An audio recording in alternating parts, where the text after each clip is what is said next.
যাদবায় নমঃ। হরে নাম কৃষ্ণ যাদব ভজ নমঃ। হরে নাম কৃষ্ণ যাদবায় নমঃ। ও যে যাদবায় মাধবায় কেশবায়, আজ যাদবায় মাধবায় কেশব ভজ নমঃ। ও যে যাদবায় মাধবায় কেশবায় নমঃ। ও যে গোপাল গোবিন্দ রাম শ্রী মধুসূদন, গোপাল গোবিন্দ রাম শ্রী মধুসূদন। গোপাল গোবিন্দ রাম শ্রী মধুসূদন, গোপাল গোবিন্দ রাম শ্রী মধুসূদন। ও যে গিরিধারী গোপীনাথী মদন মোহন, গিরিধারী গোপীনাথ মদন মোহন। ও যে গিরিধারী গোপীনাথী মদন মোহন, গিরিধারী গোপীনাথ। হ্যাঁ হ্যাঁ হ্যাঁ হ্যাঁ হ্যাঁ হ্যাঁ, বেশ বেশ। আপনারা যারা তালি দিলেন তাদের খুব ভালো লাগলো দেখলে, আর যারা এরকম করে দাঁড়িয়ে দাঁড়িয়ে দেখলেন তাদের দেখে আমার খুব ভালো লাগলো। কেন বলুন তো? আমি চিন্তা করছি, আমরা গাছে কখনো ল্যাংড়া ফল হয়? আমরা গাছে ল্যাংড়া আম হয়?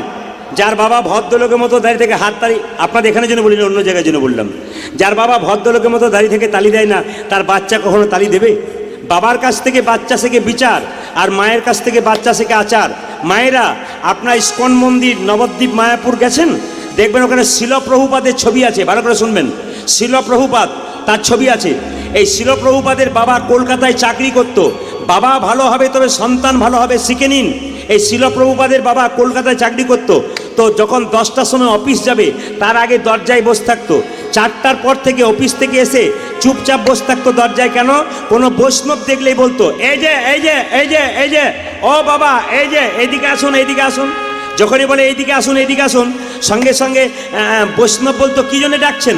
আমার ছেলের মাথায় একটু হাত দিয়ে বলে দিন যেন রাধার ঠাকুরানীর কৃপা হয়ে যায়, যেন কৃষ্ণের কৃপা হয়ে যায়।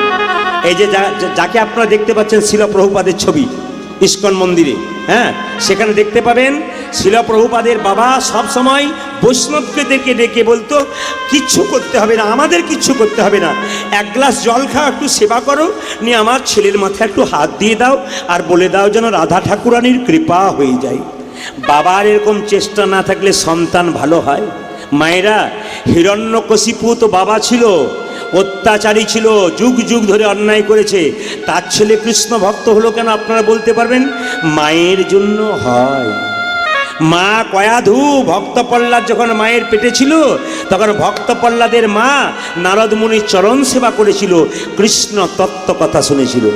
সবচাইতে লজ্জার ব্যাপার, আমাদের সমাজে কোনো মেয়ের পেটের বাচ্চা থাকলে ও 2 মাস 3 মাস পর পর ডাক্তার চেক আপে যায়, কিন্তু সবচাইতে লজ্জার ব্যাপার এইটাই, বাচ্চা পেটে থাকলে কিছু নিয়ম আছে, সে নিয়মটা পালন করে না। তুলসী গাছে জল দিতে হয়, গীতা পড়তে হয়, ভগবানের কাছে প্রার্থনা করতে একটা কৃষ্ণ ভক্ত সন্তান দাও। ও তা না করে কি করে? ও খালি ঘাড়ে 2টো বালিশ, পায়ে 2টো বালিশ দিয়ে স্ক্রিন টাচ মোবাইলে খালি টিপিক টাপিক করে। ছেলে যখন জন্ম নেয়, এইদিকে দাদারা ভাইগুলো ভাবছে বেশ বলছেন বলুন, বাচ্চা যখন জন্ম নেয় তখন মাটা বলে, বাবারে আমার বাচ্চা কি তাকাচ্ছে গো, কেন কি খুঁজে খুঁজে বেড়াচ্ছে? ও স্ক্রিন টাচ মোবাইল খুঁজে খুঁজে বেড়াচ্ছে। কেন? ওই যে আপনি যখন বাচ্চাকে পেটে রেখেছিলেন, যা করেছেন আপনার বাচ্চা কিন্তু সেরকম হবে। ওই জন্য পেটে বাচ্চা থাকাকালীন মায়েরা দেখবেন 7 মাস বয়সে স্বাদ খেতে হয়, কিন্তু যে মেয়েরা 7 মাস বয়সে স্বাদ না খেয়ে, ভগবানের প্রসাদ না খেয়ে খালি দোকানে ফুচকা কিনে খায়, ও তো ফচকে ছেলের জন্ম হয়, পাক্কা ফচকে ছেলের জন্ম। এই জন্য আমাদের হিন্দু সমাজে সব জায়গা নয়, বেশি বেশি জায়গাতে খালি ফচকে ছেলের জন্ম হচ্ছে। হরিনাম শুনবে না, মোবাইল নিয়ে ঘুরে বেড়াবে, মাতলামি করে বেড়াবে, হরিনামের ধার ধারবে না, এখানে ওখানে পড়ে থাকবে, কিন্তু হরিনাম।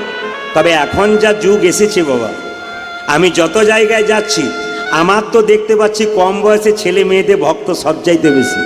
আসুন সবাই মিলে আপনারা একসঙ্গে হাততালি দেবেন।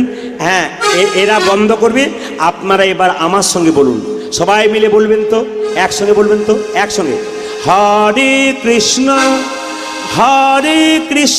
সুরে, কৃষ্ণ কৃষ্ণ,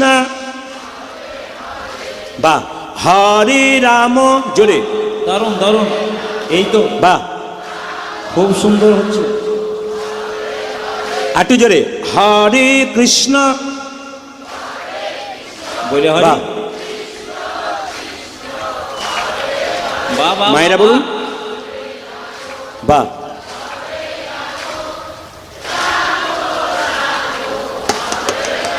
একটু জোরে, হরে কৃষ্ণ, জোরে।